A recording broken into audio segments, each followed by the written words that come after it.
Hello everyone, welcome to my YouTube channel. मेरी academy में आपका स्वागत है। आज हम लोग इंग्लिश पैडागोजी करेंगे।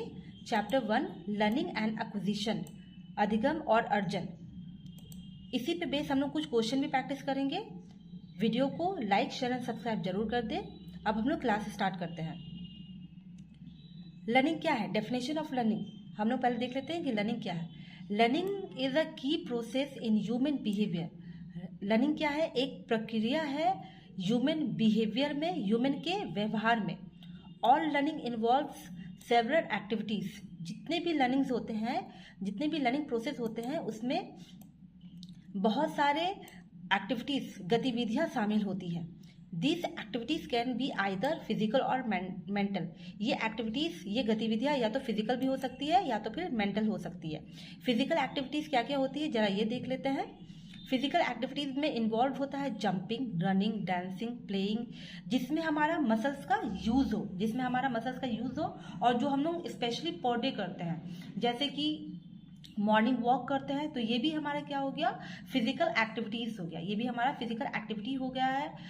अगर हम लोग कुछ काम करते हैं जिसमें हमारा मसल्स इन्वॉल्व होता है तो वो हमारा फिजिकल एक्टिविटीज में इन्वॉल्व होता है। और मेंटल एक्टिविटीज किसे कहते हैं? जब हम लोग रीडिंग करते हैं जिससे हमारा माइंड जिससे हमारा माइंड को रिलैक्सेशन मिलता है। सिंगिंग सॉन्ग, जब हम लोग सिंगिंग करते हैं, गाना गाते हैं, तब हमारा माइंड को क्या होता है? रिलैक्सेशन मिलता है। मेडिटेशन करते हैं, योगा करते हैं, क्रॉसवर्ड्स एक गेम है जिसको हम लोग खेलते हैं, या सोशलाइजिंग करते हैं। सोशलाइजिंग का मतलब क्या होता है? सोशलाइजिंग का मतलब होता है किसी के साथ बैठ के बात करना, किसी के साथ किसी विचार को, किसी थॉट को शेयर करना। ठीक है, तो ये सारी चीज होते हैं मेंटल एक्टिविटीज में। और फिजिकल एक्टिविटीज में हमारे मसल्स का यूज होता है। मेंटल एक्टिविटीज में हमारा जो मेंटालिटी होता है, हमारा जो ब्रेन होता है, उसको फुल रिलैक्सेशन मिलता है। आगे चलते हैं। कॉन्सेप्ट ऑफ लर्निंग क्या है? कॉन्सेप्ट ऑफ लर्निंग क्या है? Learning is a process of acquiring new skills और नॉलेज। ठीक है, लर्निंग एक प्रक्रिया है जिसमें कि लर्नर अक्वायर करता है, रिसीव करता है न्यू स्किल्स और knowledge and improving the existing skills. और जो उनके पास स्किल्स है ऑलरेडी, जिसमें बहुत अच्छे हैं, उसमें इम्प्रूवमेंट होना, ये कॉन्सेप्ट ऑफ लर्निंग है। Every one is different from one another in acquiring skills. सब कोई जो है, सब लोग जो है डिफरेंट एक दूसरे से किसी भी चीज को रिसीव करने में, किसी भी चीज को रिसीव करने में हर एक लोगों की क्या है? डिफरेंट डिफरेंट क्षमता होती है, डिफरेंट डिफरेंट स्किल्स होती है। Means every one has different rate और स्पीड ऑफ लर्निंग। अब कोई स्टूडेंट है जो किसी भी चीज को 100% 5 मिनट में याद कर लेता है, कोई बच्चा 75 करता है, कोई 55 करता है, कोई 35 करता है। तो ये रेट ऑफ स्पीड जो लर्निंग होता है, ये सबको का डिफरेंट डिफरेंट होता है, अलग अलग होता है। सब बच्चे एक जैसे नहीं होते, सबका जो rate of speed of learning होता है वो डिफरेंट होता है। किसी का जल्दी हो जाता है, किसी का कम होता है, किसी का मॉडरेट होता है, या किसी का एवरेज होता है। तो सबको का डिफरेंट होता है। नेक्स्ट चलते हैं। रिचर्ड ए मेयर, ये कौन है? पहले ये देख लेते हैं। इन्होंने एक थ्योरी दी है, क्या दी है वो देखते हैं, उससे पहले इनके बारे में जानते हैं। रिचर्ड ए मेयर जो है, ये एक साइकोलॉजिस्ट है और ये प्रोफेसर ऑफ साइकोलॉजी है यूनिवर्सिटी ऑफ कैलिफोर्निया में। ठीक है, और इन्होंने क्या कहा है लर्निंग को लेके, ये देख लेते हैं। इन्होंने क्या कहा है? Learning is the relatively permanent changes in a person's knowledge और behaviour due to experience. Richard M कहते हैं लर्निंग जो है, सीखने की जो प्रक्रिया होती है, वो अस्थायी रूप से बदल देता है इंसान की नॉलेज या फिर उसको व्यवहार को। उसके अनुभव के कारण उसका जो व्यवहार है, उसका जो बिहेवियर है, वो चेंज हो जाता है। ये रिचर्ड एम कहते हैं। इसमें बहुत सारे लोग हैं, जैसे कि लेव वाइगोत्स्की का अलग थियोरी है, जीन पियाजे का अलग थियोरी है इसमें, और एसबी स्किनर का अलग थियोरी। सबको अपना अपना थियोरी दिए हैं लर्निंग के लिए। तो इनका लर्निंग का थियोरी ये है कि लर्निंग जो है एक परमानेंट चेंज है, एक अस्थायी चेंज है, जो एक इंसान को परमानेंटली उनका जो नॉलेज और बिहेवियर है चेंज हो जाता है ड्यू टू उसका एक्सपीरियंस पे, ड्यू टू अनुभव के कारण उसका बिहेवियर और उसका नॉलेज जो होता है वो चेंज होता है। और ये परमानेंट है, ये अस्थायी है। और क्या है? Types of learning. Types of learning में क्या क्या है पहले ये देख लेते हैं।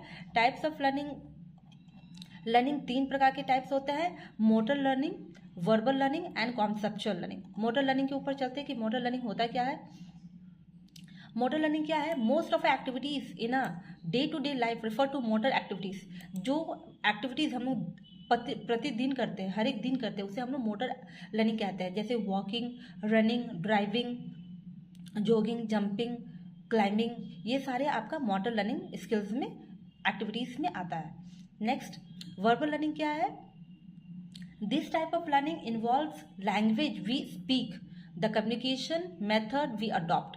ये एक वर्बल लर्निंग है जो जहाँ से हम लोग लैंग्वेज को क्या करते हैं, स्पीक करते हैं या अडॉप्ट करते हैं। जैसे कि कोई साउंड, ठीक है, कोई साउंड, कोई गाना अगर हम लोग सुन रहे हैं तो हम लोग सुनते सुनते हमें वो गाना क्या हो जाता है, याद हो जाता है। सिंबल्स क्या होते हैं? फॉर एग्जाम्पल, आप ट्रैफिक रोड में अगर आप चलेंगे तो आपको ट्रैफिक लाइट दिखेगा, बहुत सारे लाइट में दिखाई पड़ता है कि बच्चे हैं, वहाँ पे क्रॉस बना हुआ है तो बच्चे क्रॉस कर सकते हैं, या स्लो ड्राइव बोला जाता है। ट्रैफिक सिग्नल्स होते हैं जहाँ पे हमें पता चलता है कि ये एक सिंबल्स है और हम उसको फॉलो करते हैं। पिक्चर्स, जहाँ बहुत जगह पे ऐसे भी होता है जहाँ पे पिक्चर्स दिखाई दिया जाता है और हम लोग पिक्चर से ही बहुत कुछ सीखते हैं। वर्ड्स, जब हम लोग क्लासरूम में जाते हैं तो साइड वर्ड्स, बहुत सारे साइड वर्ड्स होते हैं, ठीक है, और उस साइड वर्ड से भी हम लोग क्या करते हैं, कुछ ना कुछ सीखते हैं। वर्ड्स में और भी आ सकता है, जैसे कि हम लोग कोई मॉल्स में जाते हैं तो वहाँ पे वर्ड्स क्या लिखा जाता है, 50% ऑफ, तो हम लोग वो वर्ड्स को देख के क्या करते हैं, सीखते हैं। या फिर अगर पिक्चर्स है वहाँ पे एक के साथ एक टी शर्ट है और टी शर्ट के साथ एक रखा हुआ फ्री लिखा हुआ, तो वर्ड्स और पिक्चर दोनों ही देख के हम लोग क्या करते हैं, सीखते हैं। तो ये क्या है, हमारा वर्बल लर्निंग है, ये वर्बल लर्निंग है हमारा। कॉन्सेप्चुअल लर्निंग क्या है? कॉन्सेप्चुअल लर्निंग रिक्वायर करता है high order mental process of thinking. ये एक हाई ऑर्डर मेंटल है जिसमें हम लोग प्रोसेस करते हैं, जिसमें हमारा फिजिकल एक्टिविटीज इन्वॉल्व नहीं होता, जिसमें हमारा मेंटल एक्टिविटीज इन्वॉल्व होता है। जो हम लोग रीजनिंग, जो सोचते हैं, जिसमें हमारा ब्रेन यूटिलाइज होता है, उसे हम लोग कॉन्सेप्चुअल लर्निंग बोलते हैं। जैसे कि अगर कोई क्वेश्चन अगर स्टूडेंट से पूछा जाए what is the capital of Jharkhand, तो तुरंत बोल देगा रांची। तो ये कॉन्सेप्चुअल लर्निंग नहीं है, ये ऑलरेडी मेमोराइजेशन करवा दिया गया है तो उसे पता है। लेकिन कॉन्सेप्चुअल लर्निंग क्या होगा, अगर हम पूछेंगे how do you save a rainy water, आप बारिश के, वर्षा के पानी को या बारिश के पानी को कैसे सेव कर सकते हो, कैसे बचा सकते हो, तो वो सोच के उस प्रक्रिया उस प्रोसेस को बताएगा। तो इससे हम लोग कॉन्सेप्चुअल लर्निंग में बोल सकते हैं। जहाँ पे हमें रीजनिंग करना हो, जहाँ पे हमें सोचना पड़े, उसे हम लोग कॉन्सेप्चुअल लर्निंग बोलते हैं। टाइप्स ऑफ लर्निंग जो है यहाँ पे दे दिया गया है, मोटर लर्निंग है, वर्बल लर्निंग है, कॉन्सेप्चुअल लर्निंग है। इसी से कुछ क्वेश्चंस आते हैं, जैसे कि लर्निंग क्या है? Learning is a process of gradual transformation, धीरे धीरे ट्रांसफॉर्म होना, ये लर्निंग है। A process of acquiring new skills and knowledge, ये एक प्रक्रिया है जिसमें रिसीव होता है new skills and knowledge. A slow process है, ये बहुत ही। क्वेश्चन पर चलते हैं।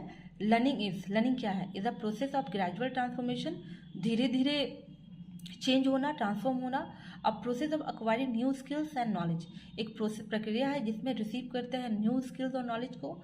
स्लो प्रोसेस है, या फिर a process of behaviour changes है। सिर्फ बिहेवियर चेंजेस तो नहीं बोल सकते हैं, तो ये बी का आंसर हो जाएगा, a process of acquiring new skills and knowledge.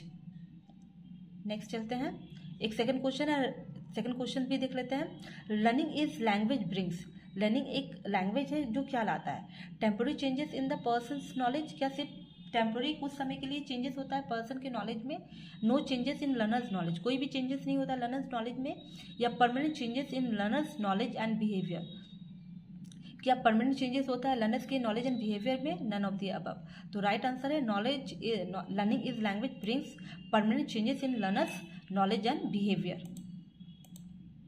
Next question की ओर चलते हैं। राइट आरटीई के बारे में देखते हैं, आरटीई एक्ट के बारे में, राइट टू एजुकेशन एक्ट के बारे में देखते हैं। The right of children to free and compulsory education act 2009 और right to education act of parliament of India enacted on 4 August 2009, ये right to education, right to free and compulsory education act 2009 जो लागू का हुआ था 4 August 2009 में India में। ये क्या कहता है? ये कहता है free and compulsory education should be given to the children between 6 to 14 years in India. ये कहता है, राइट टू एजुकेशन एक्ट कहता है कि फ्री और कंपल्सरी है एजुकेशन देना बच्चों को जो 6 से 14 वर्ष के हैं इंडिया में। और ये इंश्योर्स भी करता है, it ensures that no child shall be subjected to physical punishment और मेंटल हैरेसमेंट। ये बताता है कि कोई भी बच्चा को फिजिकल हम लोग मार नहीं सकते हैं, छड़ी का इस्तेमाल नहीं कर सकते और मेंटल हैरेसमेंट नहीं कर सकते हैं। जैसे कि बच्चा अगर बुक्स कॉपी किताब नहीं लाया या कुछ बदमाशी किया तो हम लोगों ने उसे 1 पीरियड के लिए 2 पीरियड के लिए क्लास से बाहर निकाल दिया, तो ये क्या हो गया, मेंटल हैरेसमेंट हो गया उसके लिए। और फिजिकल पनिशमेंट क्या है, जब आप छड़ी उठाते हैं या डंडा उठा के उसको मारने की कोशिश करते हैं या फिर आप उसको कान पकड़ के उठा बैठक करवाने की कोशिश करते हैं या आप उसको क्लास में कोई हाथ ऊपर करके खड़ा करने के लिए बोल देते हैं, तो ये क्या है, फिजिकल पनिशमेंट है जो कि आरटीई एक्ट अलाउ नहीं करता है। The act wants that learning should be in manner which is child friendly, और ये एक्ट ये भी इंश्योर करता है कि जो लर्निंग होता है, जो क्लास में सीखने की प्रक्रिया होती है, वो चाइल्ड फ्रेंडली होना चाहिए, चाइल्ड फ्रेंडली होना चाहिए, रेस्ट्रिक्शंस नहीं होना चाहिए। वहाँ पे बच्चों को एकदम अपना अपना पॉइंट ऑफ व्यू रखने का पूरा इजाज़त देता है। वो लोग बात कर सकते हैं, वो लोग एक दूसरे के साथ कन्वर्सेशन कर सकते हैं, फ्रेंडली वे में बिहेव कर सकते हैं और हर एक चीज़ को, हर एक प्रॉब्लम को टीचर के सामने रख सकते हैं। तो एक्ट जहाँ पर बच्चा कंफर्ट जोन में रहता है तो वहाँ पे बच्चा अच्छा से सीखता है, उनकी ग्रोथ अच्छी होती है। तो इसीलिए आरटीई एक्ट कहता है कि मैनर, वो चाइल्ड इन्वायरमेंट जो होना चाहिए वो चाइल्ड फ्रेंडली होना चाहिए। क्वेश्चंस की ओर चलते हैं। तो यहाँ पे क्वेश्चन पूछा गया है आरटीई एक्ट के लिए कि according to RTE act a child, RTE act के अकॉर्डिंगली चाइल्ड को क्या होना चाहिए, should get free and compulsory education. हाँ, ये आरटीई एक्ट कहता है कि हमें बच्चों को फ्री और कंपल्सरी एजुकेशन देना चाहिए 6 to 14 ईयर्स के इंडिया में। और ये भी करता है should be not subjected to physical punishment और मेंटल हैरेसमेंट। ये बोलता है, बताता है कि आप बच्चा को फिजिकली और मेंटल हैरेसमेंट नहीं दे सकते हैं, ये भी सही बात है। Should acquire knowledge in a child friendly environment, उसे एक ऐसा इन्वायरमेंट चाहिए जहाँ पे वो बच्चा कुछ सीख सकता है, अपने आप को इन्वॉल्व कर सकता है, ये भी बोलता है। और सही आंसर है हमारा ऑल दी अबव, सही आंसर है हमारा all the above.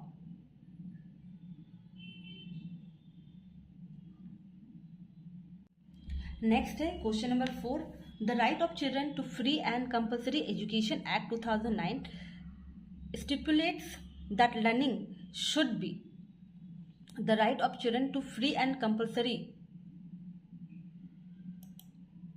Compulsory education act 2009 stipulates that learning should be, learning कैसे होना चाहिए, through activities in a child friendly manner supported by extra coaching. तो ए का ही आंसर सही है, बाकी जाने की जरूरत नहीं है। यहाँ पे चाइल्ड फ्रेंडली मैनर में है, लेकिन आप पहले बाद वाला भी देख सकते हैं, सेकंड और CD भी देख सकते हैं।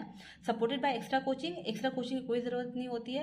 रेस्ट्रिक्टेड टू डू को स्कॉलस्टिक सब्जेक्ट्स, मतलब क्लास स्कूल्स में जो सब्जेक्ट पढ़ाया जाता है उसमें रोका जाता है, बैंड है, नहीं, ये भी गलत है।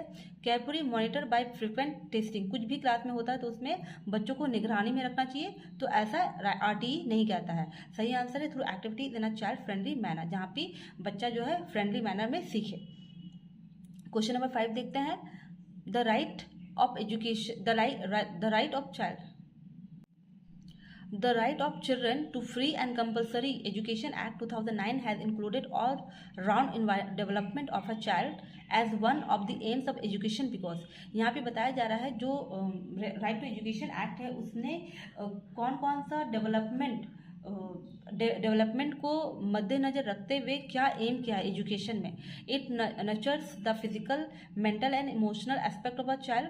तो फिजिकल, मेंटल और जो इमोशनल, बच्चा जब आता है क्लासरूम में तो उसको हर एक चीज़ की क्वालिटीज़, हर एक चीज़ का इन्वायरमेंट देना ज़रूरी है, या फिर it ensures that every child is a part of a work force. सिर्फ उसे हर एक क्लास में क्लास वर्क करने के लिए वो शामिल है कि नहीं, ये देखना है।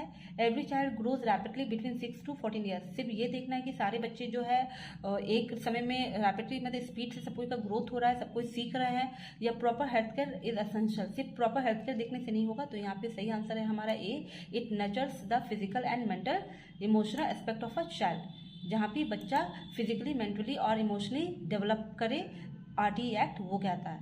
Next question, factors affecting learning, कौन कौन से फैक्टर्स है जो अफेक्ट करता है लर्निंग को। पहला है लर्नर्स मोटिवेशन। लर्नर्स मोटिवेशंस, अगर बच्चा मोटिवेट ना हो और आप उसे कुछ भी सिखाए तो वो सीख नहीं सकता, तो लर्नर्स को मोटिवेट होना ज़रूरी है, आपको उसे मोटिवेट करना ज़रूरी है, उसके अंदर में मोटिवेशन रहेगा तो ही वो आगे बढ़ सकता है, वरना वो बढ़ नहीं सकता है। सेकेंड है लर्नर्स मेंटल कैलिबर और एबिलिटी। अगर बच्चा को मेंटली प्रॉब्लम है, अगर उसे दिमागी रूप से वो बीमार है, तो उस बच्चे को आप ये नहीं कह सकते कि वो मैथ्स में अच्छा हो सकता है, ठीक है। तो उसे मेंटली अच्छा रहना होगा, ठीक रहना होगा, तो ही वो आगे बढ़ सकता है अपने अपने जो भी सब्जेक्ट है उसको लेके। Learners interest of a learner, तो कोई भी चीज़ करने से पहले, कोई भी सब्जेक्ट करने से पहले एक लर्नर का इंटरेस्ट होना ज़रूरी है, कोई भी सब्जेक्ट में किसी भी चीज़ को, तभी वो आगे बढ़ सकता है, वरना वो कुछ सीख नहीं सकेगा। तो यहाँ पे इंटरेस्ट ऑफ अ लर्नर भी बहुत इंपॉर्टेंट रोल प्ले करता है, फैक्टर है ये जो अफेक्ट करता है लर्निंग को। टीचर्स कॉम्पिटेंसी मतलब टीचर्स का योगदान। अगर क्लास में टीचर्स रहेंगे और बच्चों को अच्छी तरीक़ा से वो मॉडिफाई नहीं कर पाएंगे, बच्चों का प्रॉब्लम या कंफर्ट जोन नहीं दे पाएंगे, तो बच्चा उसमें कुछ सीखेगा नहीं। तो आपको टीचर्स को भी कॉम्पिटेंसी होना ज़रूरी है कि क्लास में क्या हो रहा है, कौन से बच्चों को क्या प्रॉब्लम है, क्या दिक्कत है, हर एक चीज़ को लेके आगे जाना ज़रूरी पड़ता है। Good pronunciation and communication, teachers का गुड प्रोनाउंसिएशन होना ज़रूरी है। अगर उनका प्रोनाउंसिएशन और कम्युनिकेशन स्किल सही रहेगा तो ही बच्चा उससे सीखेगा, क्योंकि बोला जाता है कि टीचर्स जो होते हैं रोल मॉडल्स होते हैं स्टूडेंट्स के लिए, और स्टूडेंट जो है हर एक चीज़ किससे सीखता है, अपने टीचर से ही सीखता है। तो उनका कम्युनिकेशन स्किल्स जो होता है बहुत ही अच्छी तरीक़ा से होना ज़रूरी है। Conducive environment is very essential. Environment, class का इन्वायरमेंट होना बहुत ज़रूरी है, घर का इन्वायरमेंट होना बहुत ज़रूरी है, जहाँ पे बच्चा को अच्छी तरीके से वो सीख सके। अगर इन्वायरमेंट ऐसा है जहाँ पे फॉर एग्जांपल क्लास में इन्वायरमेंट आपने दिया है बच्चा को, जहाँ पे बच्चा कोई एक्टिविटी कर रहा है और आपने रेस्ट्रिक्शन किया है कि ये नहीं करना है, क्लास से बाहर नहीं जाना है, इससे बात नहीं करना है, अपने चेयर में बैठना है और चुपचाप से अपना काम करना है, तो बच्चा एक्टिव नहीं होगा और बच्चा अपना काम अच्छी तरीक़ा से नहीं कर सकता है। तो यहाँ पे कंडक्टिव इन्वायरमेंट मतलब उनको फ्रेंडली इन्वायरमेंट देना ज़रूरी है, तभी लर्नर लर्न कर सकते हैं किसी चीज़ को। इसमें क्वेश्चन आपका बनेगा, from the given factors which one may not affect the learning outcome. इसमें से कौन सा स्टेटमेंट है जो लर्निंग को अफेक्ट नहीं करता है, कौन सा जो लर्निंग को अफेक्ट नहीं करता जिसमें आउटकम नहीं आता है, ठीक है। तो learners aptitude and interest, learners aptitude ज़रूरी है। अगर लर्नर्स का क्षमता नहीं है या फिर उनका इंटरेस्ट नहीं तो वो कुछ कर नहीं सकते, तो ये ज़रूरी है, उनको इंटरेस्ट होना ज़रूरी है, किसी भी चीज़ को करने की क्षमता होनी ज़रूरी है। टीचर्स पर्सनालिटी एंड कॉम्पिटेंसी, हाँ टीचर्स की भी पर्सनालिटी होना ज़रूरी है और उनका भी योगदान ज़रूरी होता है किसी भी लर्नर्स का आउटकम के लिए।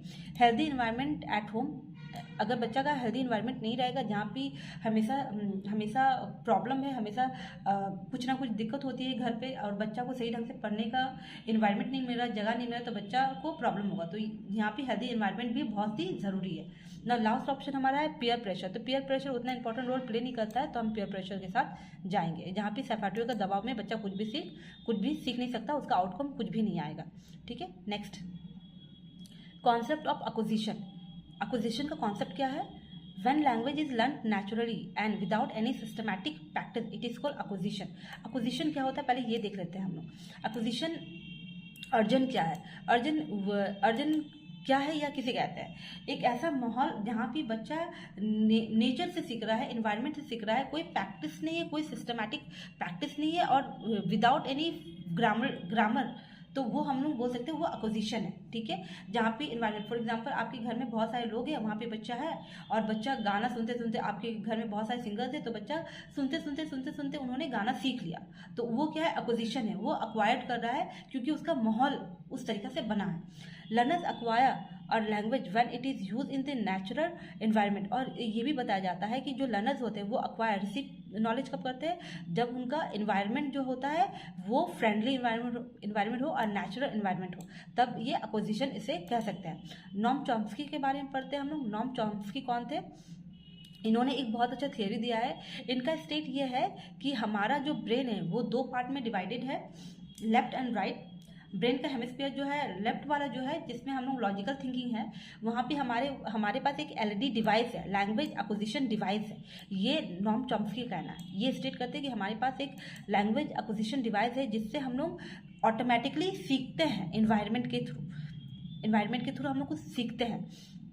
इनका ये भी कहना है कि नॉम चॉम्स्की बिलीव करते हैं that children are born with inherited ability to learn any human language. इनका कहना यह है कि जो बच्चा पैदा होता है, जन्म लेता है, वो ऑलरेडी उसकी क्षमता होती है कि वो ह्यूमन लैंग्वेज ऑलरेडी सीख सके।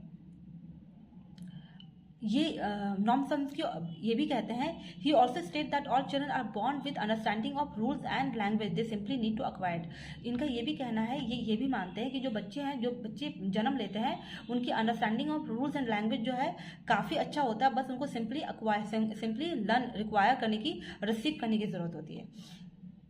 और एलईडी कुड बी, और language acquisition device could be, merely could be through general learning, ये जनरल लर्निंग के से हो सकता है, किसी भी चीज़ को समझ के हो सकता है, ये interaction with the peoples, other peoples भी हो सकता है, किसी लोगों से बातचीत करके भी हम लोग सीख सकते हैं। जैसे कि घर पे अगर आपके जो हमारा नेटिव लैंग्वेज है, घर का लैंग्वेज अगर हमारा जो लोकल लैंग्वेज है, जो घर पे बात होती है, जो हमारी मदर टंग है वो बात होती है, तो वो हम लोग जल्दी एक्वायर कर लेते हैं, जल्दी हम लोग क्या करते हैं, उसको अडॉप्ट कर लेते हैं। क्यों? क्योंकि हमारे घर पे वो बात हो रहा। तो नॉम चॉम्स्की कहते हैं कि जब हम लोग इंटरेक्ट करते हैं पीपल से, लोगों से, तो वो हम लोग को जल्दी, उसको हम लोग बहुत अच्छी तरीके से क्या करते हैं, अडॉप्ट करते हैं।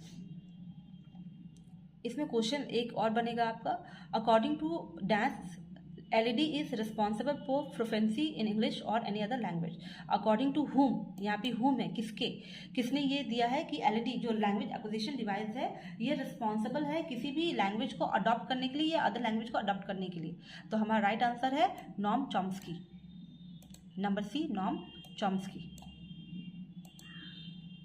नेक्स्ट क्वेश्चन पे चलेंगे। नॉम चॉम्स्की क्या कहते हैं?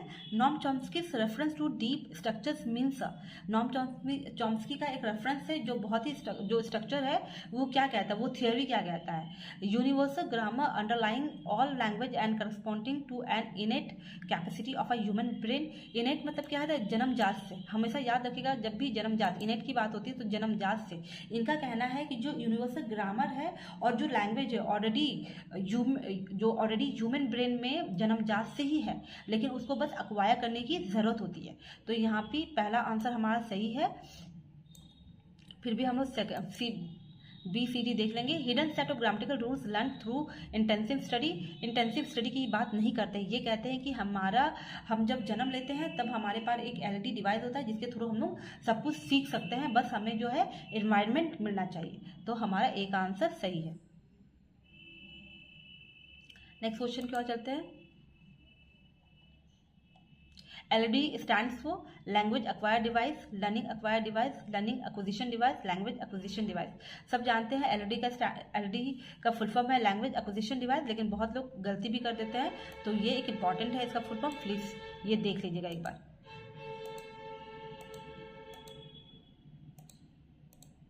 लास्ट क्वेश्चन है लैंग्वेज एक्विजिशन क्या कहता है? Requires the memorisation and use of necessary words. सिर्फ वही वर्ड्स मेमोराइज करें जो हमें ज़रूरत है, जो नेसेसरी है। Refers to the process of learning a native और second language because of innate capacity of a human brain. जब भी innate capacity of a human brain की बात होगी, हमेशा याद रखिएगा ये नॉम चॉम्स्की कहते हैं कि जन्मजात से बच्चा का जो ब्रेन है उसमें एलईडी है तो वो सीख सकता है। तो आंसर आ जाएगा आपका B. Involve the systematic approach. नहीं, सिस्टमैटिक अप्रोच की कोई ज़रूरत नहीं है, आंसर है हमारा बी। और आज के लिए इतना ही। चैनल को लाइक शेयर और सब्सक्राइब जरूर कर दीजिएगा।